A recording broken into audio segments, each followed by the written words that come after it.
Hello there tonight. We are going to step inside a Viking longhouse, not with swords drawn, not shouting Valhalla, like a Hollywood extra, but quietly, gently, like smoke curling from a peat fire at twilight. Imagine a wooden hall, tucked deep in a snowy Scandinavian valley.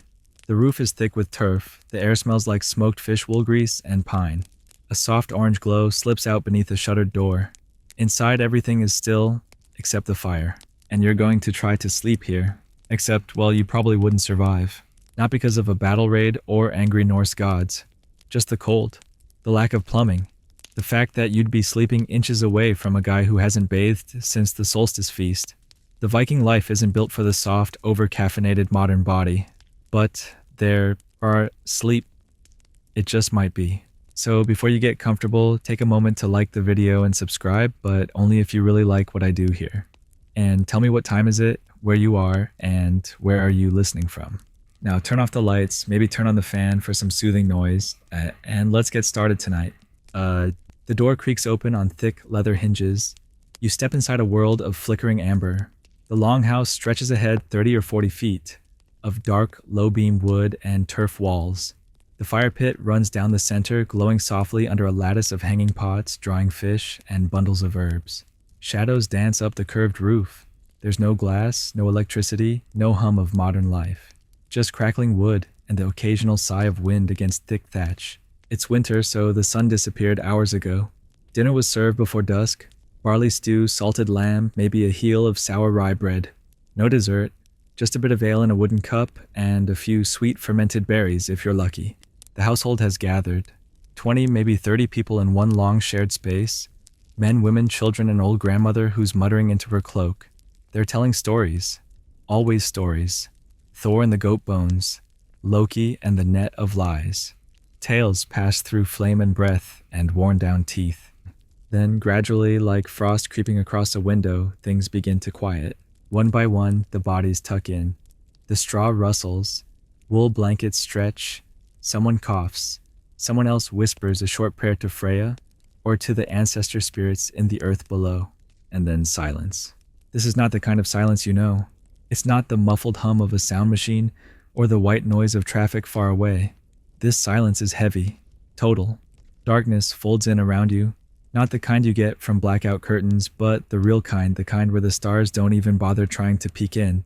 There are no LEDs blinking from the corner, no clocks glowing red, just night. And so begins our first sleep. Historians call this a biphasic pattern. You sleep for 4, maybe 5 hours. It's not a deep coma-like slumber, it's restful rhythmic. Your body knows what it's doing, your brain releases melatonin naturally, your breathing slows, and you slide down into that gentle depth that modern sleep researchers can only dream of replicating in a lab. And the reason it works? Well, part of it is environmental. The fire glows in the center, banked low now. The light is soft reddish, far removed from the blue light of your phone screen. And the cold seeps in just enough to encourage burrowing deeper into warm furs, which, oddly enough, helps your core temperature drop, cueing the body for better sleep. But the real reason it works is because everyone around you is doing the same thing. There's something strangely powerful about sleeping together in sync, like birds roosting or wolves curled in a den. There's security in numbers, warmth too.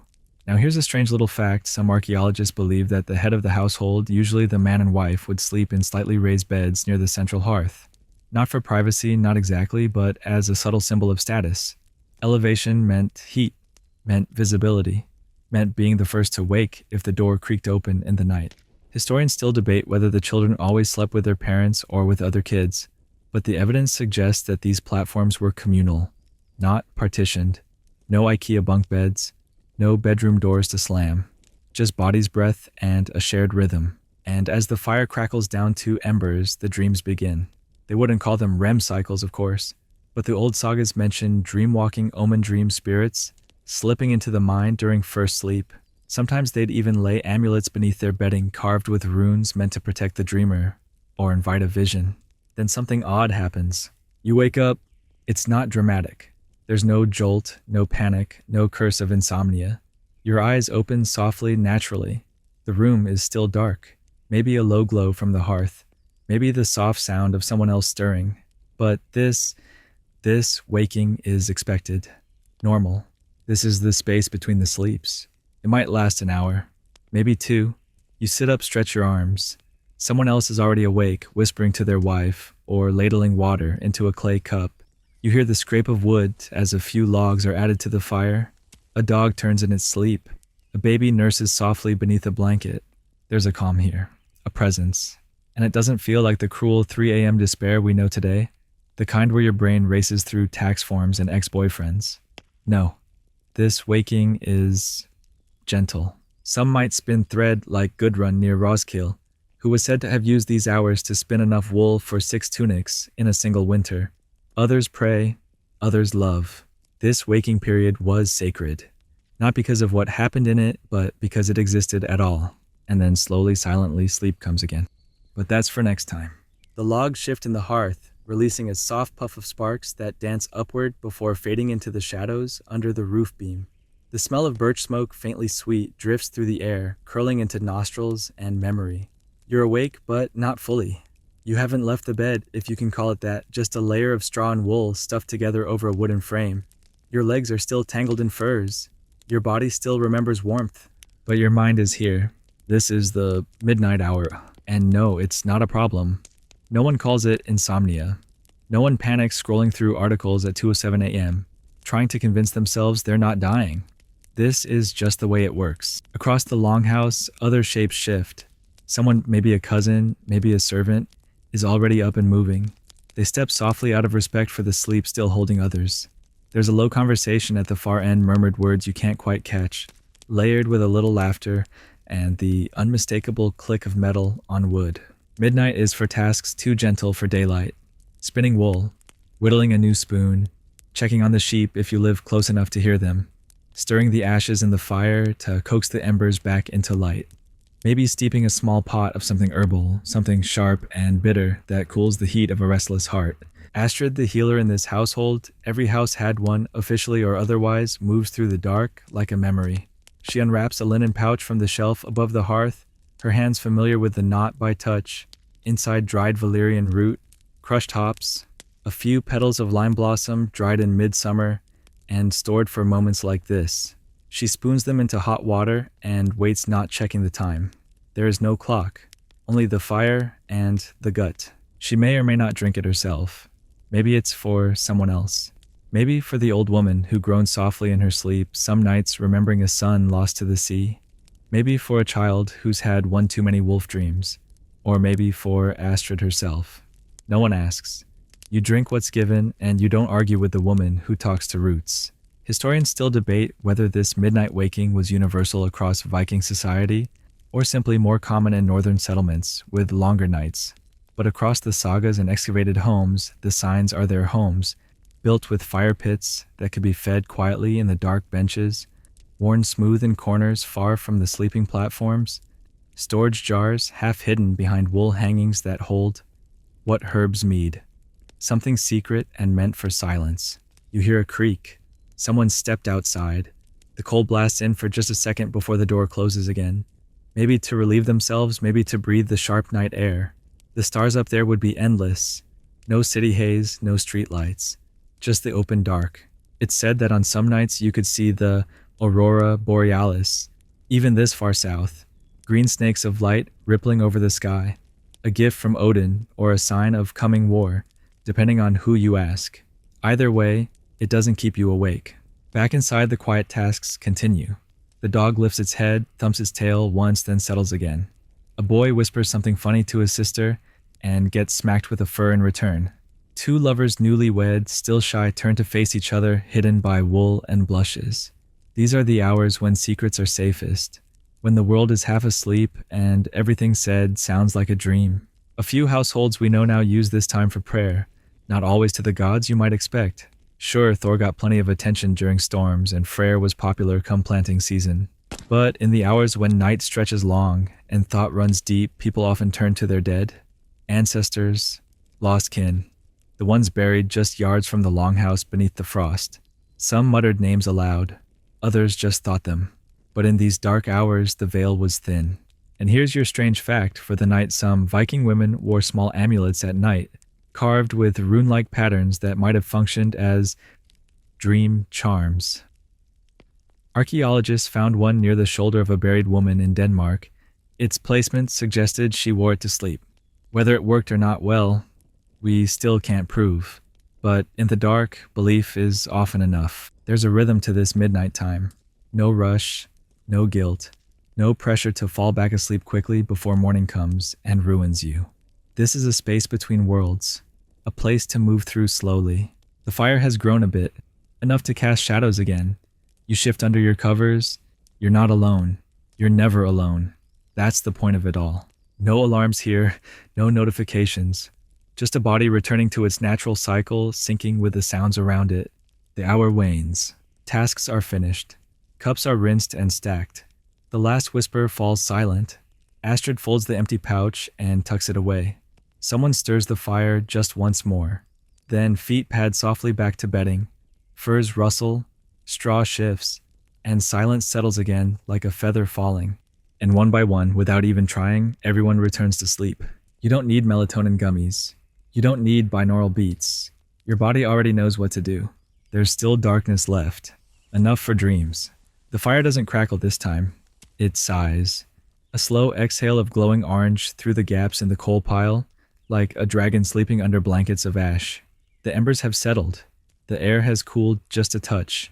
Cold enough that someone tugs the wool tighter, shifts closer to the warmth of another body. A small clink of bone beads from a necklace, worn even in sleep. Then, quiet again. The Ipa's second sleep begins without ceremony. No one counts down. No one checks the time. You're not even aware it has begun. One moment you're lying awake, your thoughts light and still. Then the next, you're gone. There's a deep, silent gravity to this second sleep. Not because it's deeper by any measure a lab would note, but because of what came before it. You were up, you were present, and now you surrender again willingly to the dark. It's a kind of trust, really. Trust in the room, in the people around you, in the stillness. This part of the night is longer, heavier. If first sleep is a gentle dive into water, second sleep is the glide beneath it, breathless and undisturbed. You might dream now if you're lucky. And if you do, it won't be shallow flashes of confusion and stress. It'll be stories clear, symbolic, and strange. A wolf offering you bread. A brother returned from the sea without his eyes. A long, endless stare that leads to the moon. Some people, especially those attuned to the old ways, wake from second sleep with memories like poems. Others forget everything and only feel the weight of rest pressing into their bones. Let's take a peek at someone you'd find here, curled beneath a fur of wolfskin near the hearth. Her name is Freydis. She's 17 and angry most days, but tonight she sleeps like stone. Before bed, she helped skin a rabbit and fed the old man who lost his teeth last spring. She hates spinning thread, but loves her boots and the way they make her feel like someone who could fight.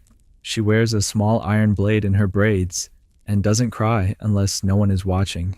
Right now, Freydis is dreaming she's on a boat that glides without oars across a lake made of ice and stars. Her mother stands at the front, whispering something about a storm. When she wakes, she won't remember the words, but her shoulders will feel lighter, like someone lifted something off of them while she slept. People say dreams speak truth in the Viking Age, but no one agrees on what kind of truth. Historians still debate whether dreams were considered divine messages or personal reflections. But across the sagas and oral histories, the idea of the meaningful dream appears again and again. Enough that some households kept a dream interpreter, usually the same person who knew about herbs and birth and death. Maybe that was Astrid. Maybe that was Freydis' grandmother, the one who sleeps now with her hand on her chest, rising slow like a tide. The room breathes together. It's something that goes unnoticed when you're inside it, but if you were to pull back to rise up above the rafters and look down like a bird or a god, you'd see a room asleep in sync. The rise and fall of chests, the gentle twitch of a foot, a shift, a sigh, then stillness. It's like the entire household is one single animal curled in on itself to stay warm through the long dark. And oh, the dark. It's thick now. Not scary. Just full. The kind of dark that makes you feel safe enough to vanish inside it. The fire has died down so low, it's more memory than flame. If you opened your eyes now, you'd see almost nothing. A shadow of a post, a smudge of movement, but mostly just dark. Here's a detail we don't often talk about. The sound of sleep. Not snoring, though, there is that too naturally. but the texture of sleep sounds, rustling of wool, shifting of straw, the gentle breathing of goats in the lean-to beside the house, a child murmuring nonsense in her dreams, the sound of someone scratching a calf with their heel without waking. It's the background music of Viking life, this low organic hum that says, "We're here, we're safe, we're resting." The beds, if you can call them that, help this happen. Earlier you might have pictured something primitive, a pile of straw, but there's an art to it. You start with a raised wooden platform, just high enough to stay off the damp earth. Then comes the straw, changed seasonally, sometimes even monthly, depending on what you've got. Then coarse wool woven thick enough to block the straw tips from poking your back. Then maybe if you're of higher status or had a good season, a layer of furs. Bear if you're lucky. Sheep if you're practical. Fox if you're a little vain. And yes, they sleep close. Even the grumpy ones. Even the ones who don't speak during the day. Night has a way of flattening those edges. There's a little girl curled into her mother's chest now, a boy with his arm slung across a cousin's hip. You'd think they'd wake each other up, but they don't. Somehow the sharing of breath and heat makes the body sleep more soundly. There's an idea among modern sleep scientists that, co-sleeping done safely can actually deepen slow-wave sleep. That it reduces stress responses and quiets the brain's guard systems. Vikings didn't need the science. They just had the lived experience. And in that experience, the night keeps flowing. Time doesn't stop. The cold outside gets sharper. The sheep shift in the pen. A mouse skitters across the floor and is chased by a half-asleep cat who gives up 2 steps in. Everything moves. And yet, everything rests. Now let's pan again. Let's drift over to the far side of the longhouse. There's an old man there, Halvard. He hasn't spoken much since his wife died last spring. He's missing a few toes from frostbite and keeps a stone in his palm when he sleeps. No one knows why. Maybe it was hers. Maybe it just fits. Halvard's body has settled into the deep part of the night. He won't stir again until dawn begins to sneak into the thatch. And when he wakes, he'll be calm, rested. Not like you, maybe. Not with a hangover of fluorescent lights and doom scrolling. Just calm. And you can feel it now too, can't you? That weight on your chest that isn't anxiety for once. That sense of being allowed to rest. Not perform sleep, not fix your sleep. Just fall into it, like they do. And as the night leans into its final hours and the longhouse holds the soft breathing of 30 tangled souls, you just maybe understand why people say the Vikings slept better than we do. Because they weren't trying, they just lived. And the sleep came naturally, just as it will again. The rooster doesn't crow yet. That won't happen until the sky blushes a little pink on the eastern edge of the world. But there's a stillness now that's different from the deep middle of the night. It's the almost stillness, the kind that teeters on the edge of dawn, the kind that knows everything is about to begin again, but not quite yet. Inside the longhouse, the breath of sleep lingers thick in the air. And if you could hover above it, you'd see a woven tangle of limbs, wool, and history. No walls between beds. No whispered goodnights from opposite rooms. Just one long raised bench running the length of the house packed with bodies. This is Satvik communal sleep Viking style. And it's a far cry from your queen-size mattress with its hypoallergenic memory foam topper and Bluetooth sleep tracker. Here you sleep next to the people you live with, work with, share bread with. And that means everyone. Not just your spouse or children, but sometimes your brother's widow, your unmarried cousin, the thrall who cares for the goats, or the old man who snores like a forge bellows, but once wrestled a bear or so, he says, and yes, it sounds like chaos, but it's not. There's a strange harmony to it, a kind of collective rhythm that hums just beneath the surface. When someone stirs to turn over, it barely ruffles the rest. When a baby fusses a hand, any hand reaches out to soothe it. When the fire dies down too far, someone gets up, adds a log, and slips back into the nest. At Stung, a remarkably preserved Viking-age farm in Iceland, archaeologists found evidence of these shared sleeping platforms. Long continuous wooden benches with no clear separations, just straw wool and furs, raised above the dirt floor, built into the architecture itself. Some had subtle distinctions, a step up here, a thicker padding there, but for the most part, sleep was shared, and sleep was expected. Not because they didn't value privacy, but because safety came first. Remember, this is a time when danger could come from wolves, raiders' fire, or a rival clan with a long memory and a sharp axe. Sleeping together meant someone was always awake, always listening. Maybe not on purpose, but instinct is a powerful alarm system. One snap of a twig outside the door, and half the house would be alert, weapons in hand. That's not speculation. The sagas themselves are full of scenes where enemies are detected in the dark by a sleeper's subtle stir. In Anjal's saga, one of the most famous Icelandic stories, it's a sleeper who hears the rustling of clothes before an ambush. The communal sleep wasn't just practical, it was strategic, but it went deeper than defense. It was emotional too. Imagine being a child in that space, sleeping tucked between your mother and an older sibling, feeling the warmth of your father's arm on one side, the steady breath of your uncle on the other. No monsters under the bed, there's no under.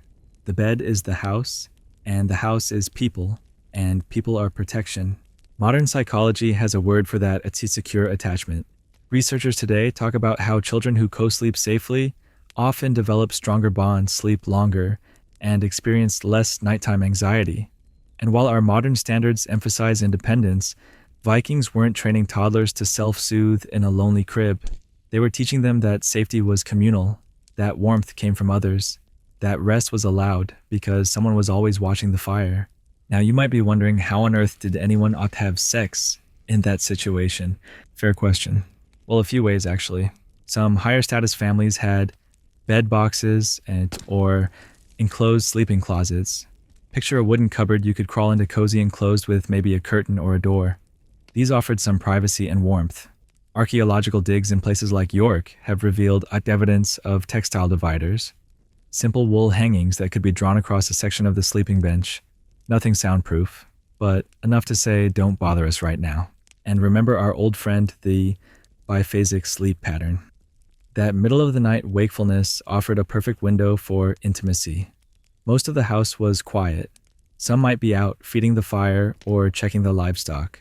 And tucked in a dim corner behind a hide curtain, two people could turn toward each other without shame. The sagas, while not explicit, hint at this. In Laxdæla saga, for example, there are murmurs of late-night meetings, stolen touches, and whispered oaths exchanged beneath fur blankets. Privacy wasn't guaranteed, but privacy wasn't the goal. Trust was. And here's your odd fact for the night: some Viking-age bedding has been found with woven charms stitched into the fabric. Small, almost invisible designs, likely symbolic protections.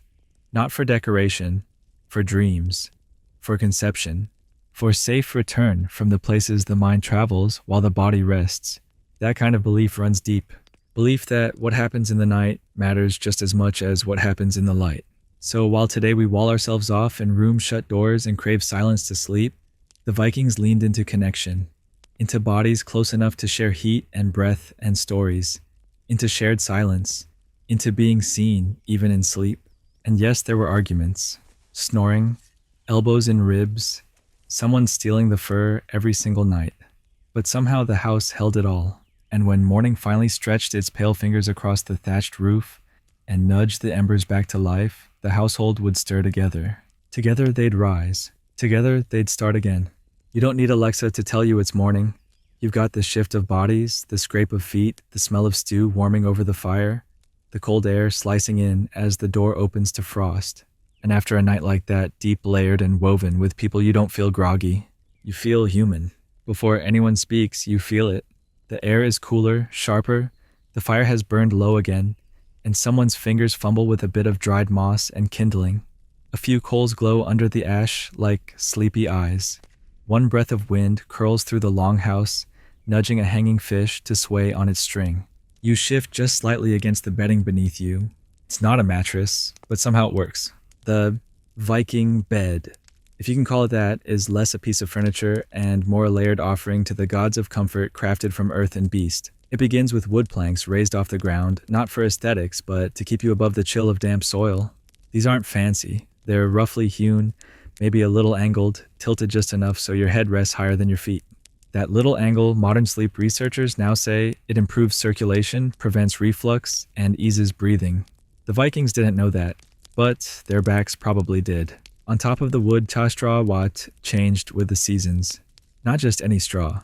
the softest they could find, sometimes oat, sometimes barley, sometimes a blend of what the field would spare. Spread in generous handfuls, fluffed and rotated.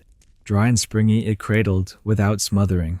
It was a sleep surface that breathed. Over the straw came the woolsh, coarse and rough spun, made from the fleece of sheep that never knew the softness of modern grooming. Wadmal it was called, a heavy, durable wool cloth, thick enough to keep out the prick of straw stems and tough enough to survive winters where water froze in your beard before your second step outside. And then the furs. If you had status, you layered them fox, wolf, bear. If you were practical, you used sheep. If you were lucky, you had both. And if you were really lucky, someone in the household brushed them for you the night before, shaking out dust and crumbs and whatever else tends to accumulate when you sleep in a room with 20 other people, one goat, and a half-tame cat. The result? A microclimate of softness, a nest, a cocoon, a warm hollow pressed into by countless hours of bone and breath. You didn't sink into it the way we do in our memory foam beds wrapped in Egyptian cotton and firm brand loyalty, but you felt held, supported, aligned. The firmness of straw beneath you kept your spine from bending unnaturally. The wool wrapped your body without clinging. The furs breathed, adapting to your heat like a silent second skin. Here's a curious thing. Modern orthopedic studies have shown that beds that are too soft can actually worsen sleep quality, letting the spine sag, stressing the muscles that are supposed to relax. The Viking bed, with its balance of give and support, may have unintentionally offered better spinal alignment than many of the luxury mattresses we pay thousands for today. And it didn't stop there. The materials themselves mattered in ways we're only now rediscovering. Straw is naturally hypoallergenic if replaced often. It discourages dust mites. It absorbs moisture. It moves with you. Wool insulates, yes, but it also wicks aber. It pulls moisture away from the body, keeping your skin cool and dry, even in deep sleep. Furs, particularly bear or sheep, maintain temperature like nothing else. Not too hot, not too cold. Just right. Goldilocks would have been jealous. And unlike our modern bedding, which sits for years absorbing every sweat dream fever night and spilled tea, the Viking bed was seasonal. Refreshed. A new base layer of straw in spring. Maybe a new wool cover after winter. Furs aired and beaten clean. Nothing was permanent. Everything was alive. You might ask, what about pillows? Not quite the goose down fluff you're imagining. Viking pillows were often leather sacks stuffed with feathers, wool, or even moss. Firmer than ours, certainly, but supportive. The kind of support that keeps your head level with your spine, your neck free of that next morning crick. There's even archaeological evidence of small wooden headrests in certain graves, shaped like curved saddles for the skull. Not cozy, you say? Maybe, but effective. One such pillow was found at the Coppergate Dig in York, worn smooth with use, sewn with deliberate stitches, not decoration, not show, just care. Because that's the thing. Viking sleep wasn't an accident. It wasn't the leftover part of the day. It was a system. A built environment. A biological rhythm shaped by wood wool and instinct. Let's zoom back in for a moment. The child closest to the wall has her cheek pressed into a patch of straw, still holding the scent of summer. Her older brother is wrapped in a fur so large it swallows his shoulders and half his head. He snores gently, lips parted, dreaming of boats and fire. Further down the bench, Halvard, the old man with the stone in his palm, has stopped twitching. His body has melted into stillness, wrapped in a blanket of fox fur that once belonged to his wife. He never says so, but he sleeps better under it. Astrid, the healer, sleeps on her side. The herbs in her pouch are tucked behind her head, hidden, protected. Her bed is arranged with particular care, softer straw, a slightly steeper incline wool folded double beneath her knees to ease the ache in her hips. And then there's Gunnar, the shipbuilder, who snores so loud, a squirrel once fell from the rafters in shock. He sleeps flat, arms crossed, surrounded by the smallest children. His chest rises like a tide, and when he wakes, he'll say nothing but he'll rub their heads, and that will be enough. This patchwork of rest is what the Viking bed was built to hold. A whole household, a collection of dreams, a living, breathing quilt of straw and story. And here's your odd fact for the night. Some graves from the Viking age contain bedding remains, not just for burial, but because the dead were expected to sleep in the afterlife. To rest, recover, and possibly dream forever. They didn't just bury bodies, they tucked them in. So the next time you fluff your pillow, adjust your weighted blanket or scroll Amazon for a mattress topper. And remember, it's not about perfection. It's about the layers, the care, the intention. The Vikings didn't sleep well because they had luxury. They slept well because they respected the body's need to rest. And they built a world bed by bed where sleep was woven, not rushed. And just like that, the first light of dawn is pressing against the thatch. But the house isn't ready to wake just yet. Let them rest a little longer. The fire crackles softly now, coaxed back to life by the earliest riser, a teenage boy with hay in his hair and soot on his knuckles. He pokes the embers with practiced hands, stirs up the flame, just enough to chase away the night chill, but not so much that it startles the sleepers still curled on the benches. His breath fogs in front of him as he reaches for the hanging pot, already filled with yesterday's stew. Breakfast won't be a grand affair, but it'll be hot and hearty. But you're not thinking about stew just yet. You're thinking about what they ate before bed. Because here's something modern, sleep science is finally catching up on what you eat. And when you eat, it can make or break your sleep. And the Vikings, without a single sleep log, without melatonin gummies, or do not disturb phone settings, had somehow figured it out. Their meals were perfectly timed for sleep. The main evening meal, called natverd, was usually eaten in the late afternoon or early evening, depending on the season. In winter, that could be as early as 4 p.m., when the sun dipped below the horizon like it was embarrassed to be seen. And after that, no midnight snacks. No raiding the pantry at 11 p.m. for a slice of goat cheese or whatever passed for chocolate in 876 AD. They let the body digest naturally, slowly, with time to settle before bed.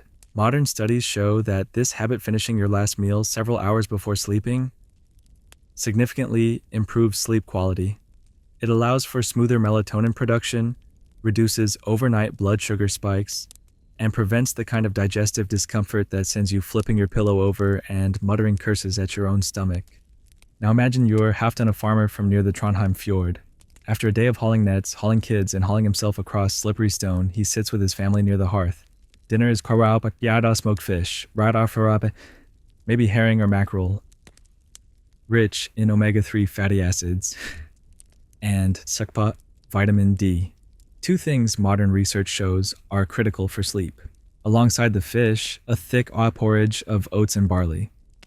Both complex carbohydrates that promote the release of tryptophan, the sleepy time amino acid that eventually becomes serotonin and then melatonin. It doesn't come fast. It comes slow, the way digestion should. And the drink. Not some sugar-packed soda or chemically concocted sleep aid elixir. Just a low-alcohol ale. Adapt, brewed with care, weak enough that it relaxed the muscles without disrupting sleep cycles. Or maybe a cup of rich in protein and calming for the gut. Or water straight from the icy stream, ladled into a wooden cup, clean and clear, and nothing more. And then nothing. No dessert, no fruit bowl, no guilty spoonful of honey after dark. Honey was precious, used sparingly, often saved for medicine or rituals. The Vikings ate because food gave them life, and when life quieted down, so did their appetites. But what they did eat, that mattered. Let's talk ingredients. Oats, barley, rye. These weren't side dishes, they were tea-bart staples, but high in magnesium, B vitamins, and those slow-release carbs that fuel the body without jolting it awake like modern sugars do. Archaeological digs in Iceland, Greenland, and even parts of England have found carbonized grain remains in cooking pots and hearths, evidence of these grains being boiled into stews or baked into heavy sourdoughs. And here's something odd for you, they even fermented some of their vegetables. Carrots, turnips, even cabbage. Why? Because fermentation preserved food during the harsh winters, but it also created probiotics. That modern science links to the gut-brain connection, which, as it turns out, directly influences sleep. Yes, Vikings were fermenting their way to better dreams. And their dairy. It wasn't just milk. It was a thick, tangy yogurt-like substance, fermented naturally, packed with calcium and protein. Another friend of melatonin. Another gift from their cows that went beyond nutrition and straight into the soul. Even their sweeteners played a role. Honey, when used, was often infused into mead, or added to herbal mixtures, just enough to take the bitterness out of a drink, but never enough to spike blood sugar. Before bed, the result: a metabolism that could wind down instead of revving up like a cart stuck in mud. Historians still debate whether Viking families had structured meal times or ate more opportunistically, but across the literature and archaeological record, the pattern is clear. They weren't eating late into the night. Food was fuel. Evening was for resting, digesting, and letting the fire do its work inside the belly before the body lay down in the straw. And it wasn't just what and when, it was how. Meals were shared, slow, eaten with family with conversation or song, the kind of cognitive decompression modern psychologists now recommend for winding down after a day of stress, a time to laugh, complain, reflect, to remember the pig that got away, or the neighbor who left their gate open again, to feel human. By the time the last bowl was scraped clean, the last herringbone thrown into the fire, the last sip of ale swallowed, the household was winding down, full but not heavy, satisfied but not sluggish. And with that kind of meal in your gut, nourishing, balanced, fermented, and shared, your body does what it's meant to do: rest. Now let's pan back into the longhouse. The stew is warming again over the flame. Breakfast is near, but for now the people still sleep. Their bellies quiet, their blood sugar steady, their brains not racing from caffeine or leftover adrenaline, just dreaming, just breathing. And it all began with how they ate. So tonight, maybe skip the midnight snack. Eat like a Viking, then sleep like one. It's almost morning now. Not quite. The darkness is beginning to lift around the edges, just a little, like someone's peeling back a curtain very slowly. In the longhouse, the stew simmers. Someone's chopping wood softly out back, and a chicken has the nerve to rustle in its roost too early. But most people are still asleep, and why not? Their bodies are built for it. The Viking day was not a gentle stroll through linen-draped courtyards and scroll-reading in cushioned chairs. It was hauling, carving, climbing, grinding, rowing, birthing, binding, mending, and hauling again. They worked, not for the exercise, not for the six-pack, but because survival required it. And with that much physical exertion, sleep didn't need an invitation. It simply arrived. Modern researchers tell us something we already know: in our bones. Physical fatigue improves sleep. The body sleeps deeper, faster, the kind of sleep that feels like being poured into the earth. And the Viking world from top to bottom was one giant exercise routine wrapped in mud and wool. Let's follow Gunnar the shipwright. His day begins with an axe. Not a ceremonial one, the real kind. The kind that splits logs and doesn't forgive lazy swings. His arms are already lined with the muscle markers archaeologists find on male Viking skeletons: dense, asymmetrical bone growth in the shoulders and forearms, the kind that only comes from years of repetitive hard use, the kind you don't get from desk jobs or kettlebells. He spends hours outside shaping planks with adzes and chisels, lifting timber, walking back and forth across rocky shoreline terrain. No earbuds, no water bottles, just a muscle memory grit and maybe a curse or two when a plank doesn't bend the way he wants. He'll burn thousands of calories before lunch, and after lunch, more.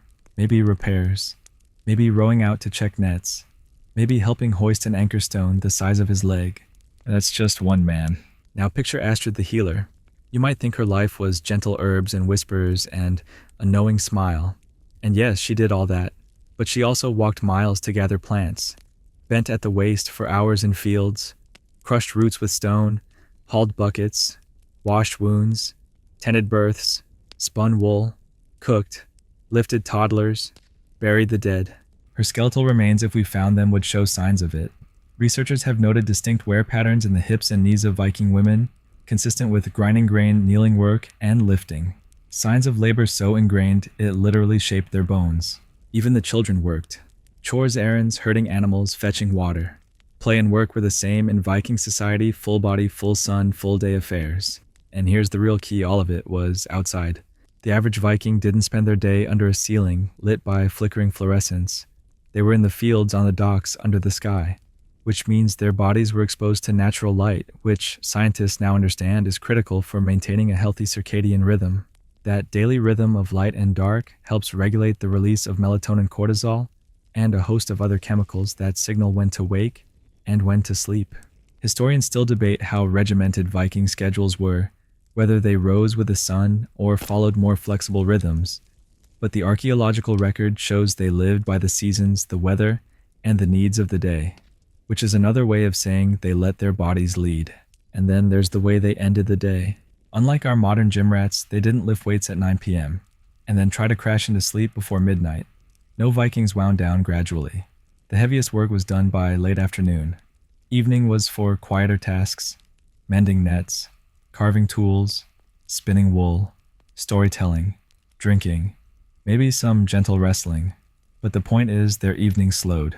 Modern sleep research confirms this vigorous physical activity right before bed can delay sleep onset, but activity earlier in the day, especially resistance work combined with sunlight exposure, that's a one-way ticket to REM. Let's not forget the seasons. In summer, the workday extended. Long hours of light meant more movement, more fatigue. In winter, they scaled it back. Days were shorter. The body adapted. There's evidence from settlement patterns that workloads changed seasonally, with winter focused more on indoor crafts, maintenance, and rest. Rest, not laziness, not sloth, just rest. And when they finally lay down those tired, sun-warmed, soot-smudged bodies, they didn't need white noise machines or melatonin patches or magnesium tea blends. They just needed straw, wool, darkness, and they were out. Here's your odd fact for the night. One study on traditional agricultural societies showed that the average person moved over 15,000 steps a day, even without structured exercise. That's about what a Viking might have done without even trying, just by living. Now picture it again. The longhouse still dozing, the fire low, Gunnar's body sunk into the bedding, his shoulders sore in that good full way, his hands raw from work, but not in pain, just used. Astrid breathing softly, the scent of sage still clinging to her sleeves. A child with hay stuck in her braids, one boot still half on, smiling in her sleep, after dreaming of chasing a goat across a hill. They don't need Fitbits, they don't track steps, but they're tired, and their bodies know what to do. So if you're tossing and turning tonight, maybe the answer isn't a better pillow. Maybe it's less scrolling, more sun, a walk, a chore done by hand, a moment in the wind, something real, and then just maybe you'll fall into sleep the way they did. Not forced, not worried, just welcomed. The longhouse was quiet again, except for the low breathing of those tucked beneath furs, and the faint hiss of water heating gently over the embers. The night had deepened into its most still and mysterious hours, the space between midnight and the earliest whispers of dawn, when dreams grow strange and bodies grow heavy. But not everyone was asleep. Sometimes even in a world built for rest, sleep won't come. That's where Astrid comes in. You remember her, the healer, the herb keeper, the quiet watcher in the shadows? Tonight she's awake again, her eyes open and thoughtful. She heard the boy across the room shifting too often, heard the breath catch in his chest, the soft kick of his foot. Something's not right. A bad dream maybe, or just too much restlessness left in his bones. Astrid doesn't need to ask. She's already reaching for her bundle of dried plants tucked into a leather pouch hung from a ceiling beam. Her fingers work by feel. She doesn't need light to know which herb she wants. Because tonight she's going to make a sleep potion. Now it won't look like a potion. No swirling blue smoke, no glittering glass bottle. Just a simple cup of herbal tea, warm, bitter, earthy. But within it lies a blend of knowledge that's older than any of the sagas, older than the longhouse itself. She begins with valerian root, dug up in late summer and dried in the attic above the smoke for weeks. It smells faintly of old earth and wet wool. Strong, but sleep-inducing. Modern science now tells us that valerian root interacts with GABA receptors in the brain's slowing neural activity and gently easing tension, almost like nature's mildest sedative. But Astrid doesn't need that data. She just knows it works. Next comes hops, yes, the same hops that flavor ale, but used here not for taste, but for its soporific effect. The dried green cones crumble easily in her fingers, releasing a pungent scent, slightly floral, slightly bitter. When combined with valerian, the effect is magnified. Modern researchers have confirmed this synergy, calling it one of the most effective natural sleep aids. Into the cup they go. A sprinkle of lime blossom, delicate and sweet-scented thought to calm the heart and soothe the spirit. Some healers say it cools hot blood and quiets troubled dreams. Then just a pinch of chamomile for warmth and gentleness. Finally, a drop of honey, not because the drink needs sweetening, but because honey was considered a carrier of intentions, a preservative not only of food, but of meaning. And because in a cold house full of hard labor and heavy dreams, A little sweetness matters. She pours water over the herbs, covers the cup with a carved wooden lid, and waits. Meanwhile, the boy across the room stares into the dark. He doesn't know Astrid is making tea for him. He only knows that sleep won't come, that his chest feels tight, and that his thoughts are stuck spinning like the stones in the mill. Maybe he heard a story earlier that scared him. Maybe the wind outside reminded him of something he'd rather forget. Maybe he's just growing, and his body doesn't know what to do with itself anymore. We tend to forget that even Viking children living hard lives in cold places had feelings, fears, sleepless nights. The sagas may celebrate warriors, but the Longhouse held plenty of warriors. And that's where the real magic lived. Astrid walks softly across the room, cup in hand. She crouches beside the boy, doesn't say anything at first, just offers the drink. He hesitates. He's 11 after all, and 11-year-olds are proud creatures. But he takes it. The cup is warm against his fingers, and the steam curls into his face with a scent he can't quite name but already trusts. He drinks. She stays there while he finishes. Doesn't touch him, doesn't lecture him, just sits in the quiet beside him until his shoulders soften, his breath deepens, and the cup slips from his fingers onto the straw. He's asleep within minutes. Astrid smiles to herself, gathers the cup, and slips back to her place by the hearth. Now here's something odd. You might not expect. Archaeological digs have confirmed the use of these very herbs. At Viking-era sites across Scandinavia and the British Isles, residue from plants like valerian hops, chamomile, and linden have been found in storage jars, drinking vessels, and even burial goods. Not just functional tools, but things of care, objects used to tend to the living and the dead. In York, at the Coppergate excavation, fragments of herbal material were discovered near a domestic hearth, possibly remnants of nighttime brews like Astrid's.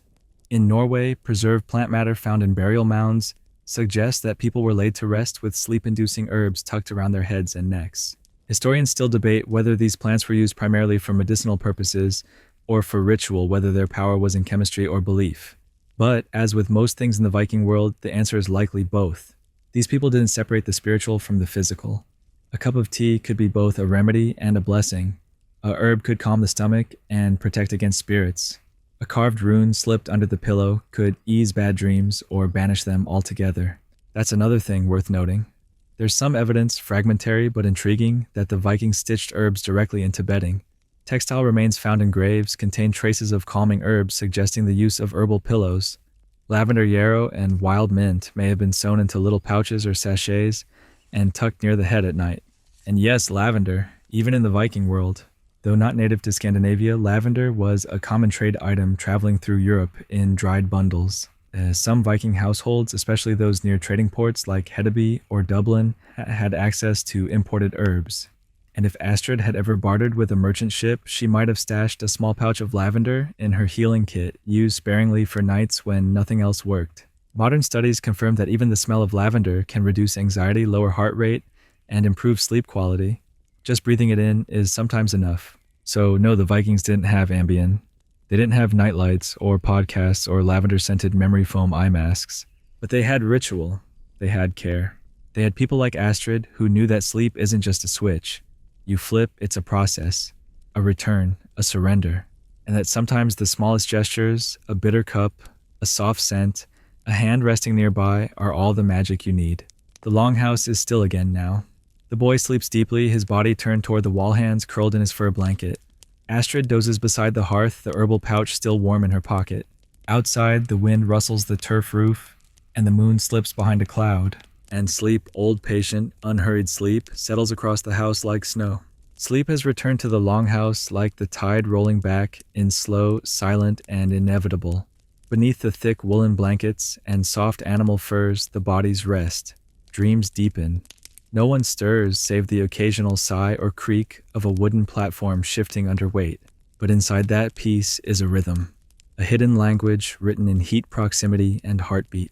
Because tonight and every night, these people aren't just sleeping. They're sleeping together in the literal sense, in shared space, in shared time, wrapped not only in fabric, but in trust. And that shared rhythm is no accident. Let's talk about the psychology of Viking sleep. If you were to describe the modern sleep experience to a Viking, locked doors, soundproof rooms, ambient noise apps, blue light glasses, white noise machines, blackout curtains, they would probably look at you like you'd gone mad. Or worse, like you were lonely. Because Viking sleep wasn't about isolation, it was about integration. In the longhouse, you were never truly alone, even if you wanted to be. The old woman in the corner, her name might be Brynhild, murmurs to herself, in her sleep lips moving around half-remembered lullabies from her own childhood. The child beside her doesn't wake. She's heard it before. It's not noise, it's context. It's a part of the soundscape of her life. On the far bench, a couple turns in tandem. His arm slides over her waist without thinking. Her feet shift instinctively to meet his. No words exchanged. No need. There's something deeply human here. Something we've nearly forgotten. Modern sleep researchers have begun to understand just how much psychological safety affects our ability to sleep. When we feel safe, truly bodily safe, our nervous system lets us descend into deeper stages of sleep.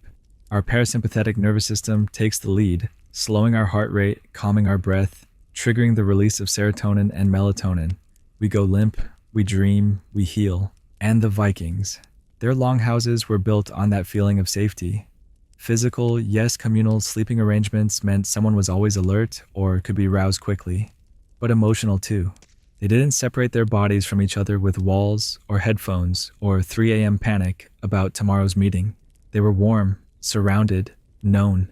Historians still debate whether the communal nature of Viking sleep was born purely from necessity, too many people, not enough space, or whether it reflected a deeper cultural value. But the saga's oral histories and architectural remains all point in one direction. Closeness was normal, expected, protective. Even when privacy was possible, it wasn't always pursued. That might seem strange to us, but consider this: modern studies of co-sleeping cultures around the world consistently show higher sleep quality, fewer night wakings, and reduced anxiety in children and adults alike. The presence of a trusted body near you, someone breathing softly, someone familiar, literally calms the brain. We know this now from EEG studies and cortisol monitoring, but the Vikings knew it through experience. Let's picture a scene. A boy, maybe 13, is struggling. He's old enough to work, almost old enough to fight, but still young enough to wake up shaken from a dream he can't quite explain. He stares at the beams overhead, heart racing, unsure whether to sit up or stay frozen.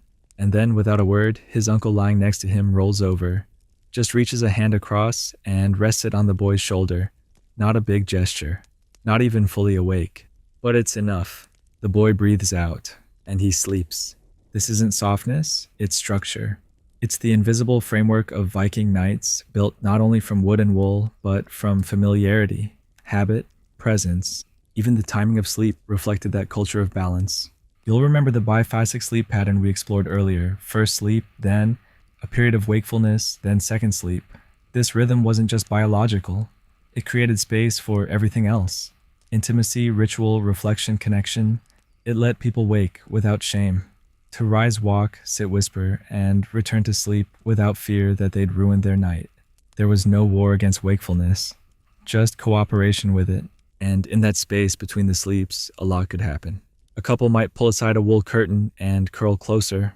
A grandfather might tend the fire, humming softly to himself, making sure the house stayed warm enough for the baby in the corner. A mother might whisper old stories into the dark, not knowing who was listening. Or maybe she did. And then, as the body allowed, they'd slip back into second sleep. This is something sleep psychologists wish we'd remember, that the performance anxiety around sleep in the modern world actually makes it harder to rest. We lie awake, worried that we're lying awake. We check the time. We doom scroll. We calculate how many hours we have left. We measure our failure. But in the longhouse, nobody is measuring.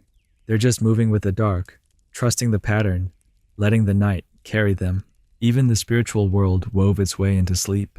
Dreams weren't meaningless in Viking life. They weren't brushed aside or dismissed. They were stories, warnings, messages. The sagas are full of dreamers, men who foresee their death, women who speak with gods, children who see signs in the stars. And dreams were often shared, told aloud by firelight, interpreted by elders. They weren't shameful. They were significant. In Gisla Saga, the hero experiences a series of intense dreams that predict betrayal, loss, and vengeance. The dreams don't just shape his behavior, they drive the story. In Laxdela Saga, dreams foretell doomed love. In Njal's Saga, one woman's vision triggers a series of bloody events. Dreams mattered. And when something mattered, the Vikings built ritual around it. They placed carved stones near sleeping heads, tied knots and threads for protection, whispered charms before closing their eyes. Whether it worked is beside the point. What mattered was the intention, the way it shaped the night, the way it soothed the mind. There's one story, fragmented, half lost, in which a widow places a carved bear tooth beneath her pillow for 3 nights in a row, hoping to dream of her husband. On the 3rd night, she does. He's not young anymore, but he smiles. She wakes and sleeps better from then on. In a world that was often hard, cold, and violent, sleep wasn't just escape, it was return. To peace, to memory, to something larger than yourself. So when the longhouse sinks into stillness each night, it isn't just a room full of bodies shutting down. It's a community breathing together, an ecosystem of warmth, trust, and old stories. A space where fear has fewer edges, where the fire glows low and steady, where everyone, young or old, angry or calm, lonely or loved, is held. And in that holding, the sleep comes easy. The first pale streaks of morning stretch quietly across the thatch, leaking in through cracks in the roof, seeping like slow breath into the corners of the longhouse. The night has finally run its full course. Somewhere outside, a raven caws. A sheep stirs in the pen, bleating once, like a reminder that life waits. Inside, no one leaps out of bed. That's not how Viking mornings begin. They stretch, they shift, they blink at the ceiling, still mostly wrapped in sleep. The kind of sleep that doesn't snap you awake like an alarm bell, but instead lets you go, a gentle release from the tide. This was the end of a Viking night, and for all its simplicity, its lack of bed sheets, its absence of pillows and plush duvets, it had given them something we now struggle to find with all our technology prescriptions and productivity hacks. Real rest. How did it work so well? It wasn't one thing. That's the modern trap, thinking there's a single fix. One magic pillow, one herbal tea, one perfect bedtime routine. No Viking sleep worked because everything lined up. The darkness, it was real. Thick, unbroken, unpolluted by artificial light. That kind of darkness, true enveloping, complete, signals the pineal gland to release melatonin at full strength. Not a trickle, not interrupted, but a long, steady pour that tells your body, now, you rest. Their darkness was so complete, in fact, that some nights, even with your eyes open, you couldn't tell if they were. The only glow came from banked hearth embers, or the faint shimmer of moonlight sneaking through an oilcloth stretched across a tiny window. Modern studies have confirmed this again and again. Even a dim light, like your phone screen, or the red dot of a smoke detector, can delay sleep, reduce REM cycles, and throw off your circadian rhythm. The Vikings had none of that. Their sleep came not just from the absence of light, but from a life aligned with light. And let's not forget the bedding. Simple, yes, but smart. The raised wooden platforms layered with straw, wool, and fur created a bed that was breathable, firm, naturally insulating, and easily refreshed. No moldy mattresses, no chemical foam, just earth sheep and care. And that bedding wasn't just about comfort, it was alive with meaning. Bedding was a communal resource, often crafted together, mended in shared effort. When someone fell ill, it was remade. When someone died, it might be buried with them. Their sleep was woven into their lives, not bought on sale once a decade. And we can't ignore the food. They weren't snacking at 10 p.m., washing down sugar with caffeine, or binging Netflix over a bag of chips. They ate early, heavily, and intentionally. Fermented foods, whole grains, fatty fish, roots and tubers and skyr. The kind of food that stabilizes blood sugar, supports neurotransmitter production, and keeps the gut, our second brain, in harmony with the night. Then there was the movement. The sheer physical effort required to be a Viking, to walk, to row, to climb, to lift, to build burned off nervous energy before it had a chance to mutate into anxiety. Sleep wasn't a goal. It was the natural end of the day. You didn't need a sleep coach when your body had already done the work. And when the day was too much, even for them, when fear or grief or racing thoughts kept someone awake, they had the herbs, passed from hand to hand, whispered from mother to daughter, valerian, hops, chamomile, linden flower, honey, brewed slow, served warm. No shame in asking, no shame in needing. But above all, above the herbs and bedding and firelight and food, was the most powerful ingredient of all, each other. They didn't sleep alone. They didn't go to bed scrolling through the regrets of the day and the anxieties of tomorrow. They didn't stare into a void of silence trying to slow their thoughts while their partner snored in another room. They didn't lie awake wondering if they were safe. They didn't feel like the only person still awake in the world. They slept together. They shared heat stories and dreams. Their children slept between them, their parents behind them, their neighbors sometimes just across the platform.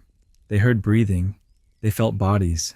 They knew that if something happened, a wolf of fire, a nightmare, someone would wake, someone would speak, someone would hold them.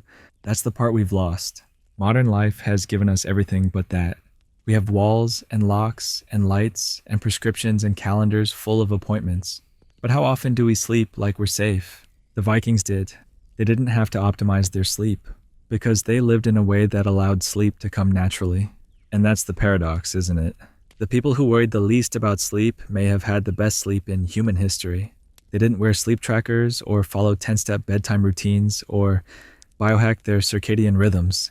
They didn't need melatonin sprays or sunrise lamps or a therapist to explain their sleep disorder. They just lived in sync with the sun, in contact with the earth, in rhythm with one another.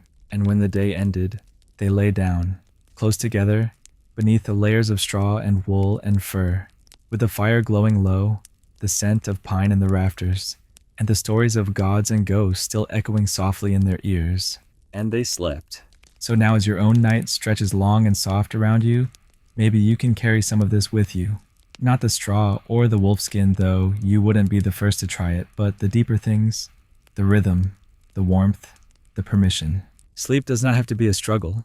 It can be a return to something older than alarms and appointments, something buried in the bones of your ancestors, something like trust. So tonight, dim the lights, set down the screens.